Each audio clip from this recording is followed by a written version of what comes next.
দিনটা ছিল 14ই সেপ্টেম্বর, যেদিন তুমি আমার কোল আলো করে এসেছিলে।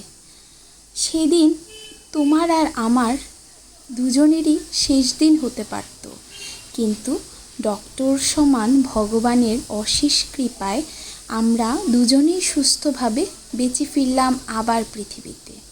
তুমি আমার শত আরাধনার ফল, তুমি আমার আরাধ্য। তাই তো তোমার নাম দিয়েছিলাম আরাধ্য চক্রবর্তী। তুমি আমার ছোট্ট টুকুস।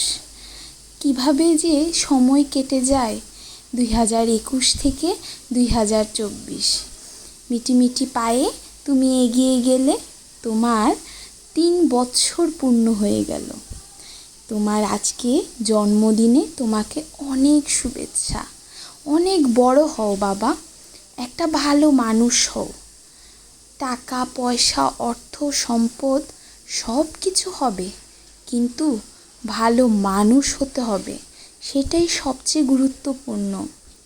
তোমার জন্মদিনে আমি ঈশ্বরের কাছে এইটুকুই প্রার্থনা করি, যেন তুমি একজন ভালো মানুষ হয়ে উঠতে পারো।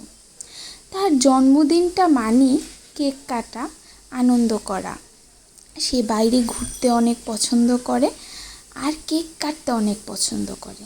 তাই সকাল থেকে রাত অবধি সে মোট 3টা কেক কেটে নিয়েছিল। হাসি আনন্দে তারা 3 ভাই বোন মিলে খুব আনন্দে কাটিয়েছিল দিনটা। একজন মা হিসেবে এটাই আমার অনেক বড় প্রাপ্তি। আমার সন্তানেরা ভালো থাকুক। আমার না, সারা বিশ্বে সকল মায়ের সকল বাবার সন্তানেরা দুধে ভাতে থাকুক, ভালো থাকুক।